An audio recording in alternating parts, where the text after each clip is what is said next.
पंचनाम्यांची नाटकं नकोच, सरसकट नुकसान भरपाई द्या. प्राध्यापक संदीप माटेगावकर.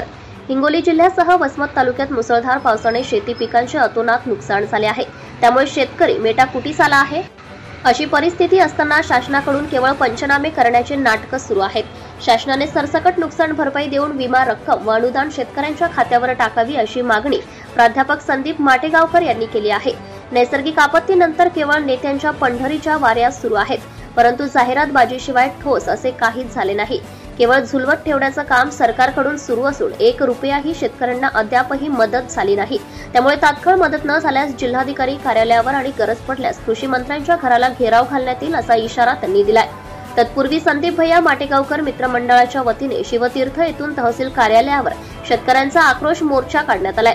तहसील कार्यालय येथे प्राध्यापक संदीप माटेगावकर, प्राध्यापक नामदेव दळवी, सतीश महागावकर यांनी मार्गदर्शन केले. यानंतर तहसीलदार यांना मागण्यांचे निवेदन देण्यात आले. अनेक दिवसापासून आपण बघत आहात, हिंगोली जिल्ह्यात वसमत तालुक्यात या ठिकाणी अतिवृष्टीने शेतकऱ्यांचे पिकं हे पुरते गेलेले आहेत आणि सोयाबीन गेले, कापूस गेले, हळदीवर करप्या आलाय आणि म्हणून शेतकरी बळीराजा हा उद्ध्वस्त झालेला आहे. आणि हे सगळं असताना सुद्धा बऱ्याच शेतकऱ्याचे सोयाबीन उगवलेत, परंतु त्याला शेंगा लागल्या नाही, म्हणजे माल लागला नाही. अशा कंपनीवरती गुन्हे दाखल करा आणि शासनाने तात्काळ ओला दुष्काळ जाहीर करून शेतकऱ्याला तात्काळ या ठिकाणी विम्याची रक्कम असेल, अनुदान असेल, हे त्यांच्या खात्यामध्ये द्यावं. कारण बरेच दिवस आहेत शेतकऱ्याला भूलथापा नको, त्याच्या घामाचे दाम त्याला मिळावेत. यासाठी वसमत तालुक्यातल्या शेतकऱ्यांचा हा भव्य आक्रोश मोर्चा घेऊन आम्ही तहसीलवरती आज आलो आहोत.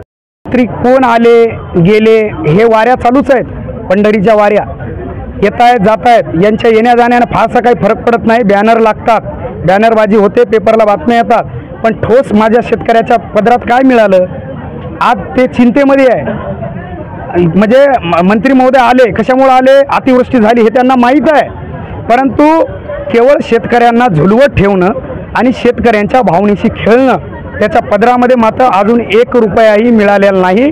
मंत्री महोदयांना आणि सरकारला आमचं सांगणं आहे, तुम्ही तात्काळ शेतकऱ्यांना मदत द्या, अन्यथा आम्ही जिल्हाधिकारी कार्यालयावर आणि गरज पडली आम्ही कृषी मंत्र्याच्या घराला घेराव घालू आणि शेतकऱ्याला आम्ही त्या ठिकाणी त्यांचं अनुदान आणि विमा मिळवून देण्यासाठी प्रयत्न करू.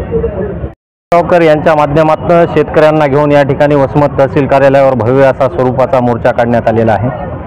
खरं तर गेली 2 वर्ष झालं वसमत तालुक्यामध्ये पीक विमा अद्याप मिळालेला नाही, कुठल्याही प्रकारचं अनुदान मिळालेलं नाही आणि गेल्या वर्षी 2-3 मंडळ वगळता तालुक्यामध्ये कुठल्याही मंडळांना कुठल्याही प्रकारची नुकसानीची आर्थिक मदत मिळालेली नाही. आणि तीच भूमिका संभाजी ब्रिगेडची देखील आहे. म्हणून त्यांच्या मोर्चाला पाठिंबा म्हणून आम्ही आज संभाजी ब्रिगेडचे पदाधिकारी या मोर्चामध्ये सहभागी झालेलो आहोत. निश्चितपणानं ज्या पद्धतीनं पीक विम्याचा अग्रिम 25% या 4 दिवसांमध्ये मिळणं आवश्यक होता तो अद्यापपर्यंत मिळालेला नाही. पंचनाम्यासाठी यांच्या हातापायांना आणि डोळ्यांना ज्या पद्धतीनं लकवे येतात, शेतावर येण्यासाठी येतात, त्याच पद्धतीनं पीक विमा हा शेतकऱ्यांच्या खात्यावर टाकण्यासाठी देखील यांच्या बोटावर लकवा येतो काय असा प्रश्न शेतकऱ्यांच्या माध्यमातून आम्ही या ठिकाणी उपस्थित करत आहोत. म्हणून येत्या काळात शेतीचं, मातीचं आणि पिकांचं जे नुकसान झालेलं आहे ते संपूर्ण भरपाई देण्यात यावी. तुटपुंजा स्वरूपाची मदत नको, फोटो सेशन बंद झालं पाहिजे आणि कोट्यावधी रुपयांच्या नॅशनल हायवेच्या लगत व्यापाऱ्यांच्या जमिनी आहेत, त्या जमिनीचे पंचनामे करून इथं मंत्री महोदय येऊन निघून जातात. ही एक शोकांतिकेची बाब आहे आणि याचा देखील आम्ही निषेध करतो. शेतकऱ्यांच्या मागण्या मान्य नाही झाल्या तर निश्चितपणानं सर्व शेतकऱ्यांना सोबत घेऊन आम्ही तीव्र स्वरूपाचं आंदोलन करणार. धन्यवाद.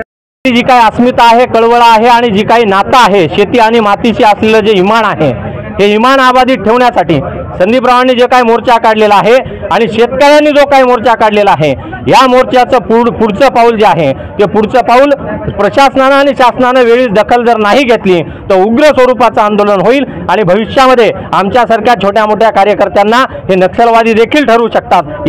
यामध्ये देखील दुमत ठरवण्याचं कारण नाही, परंतु मोर्चा हा भव्य स्वरूपाचा आणि अतिशय तीव्र असेल भविष्यातील.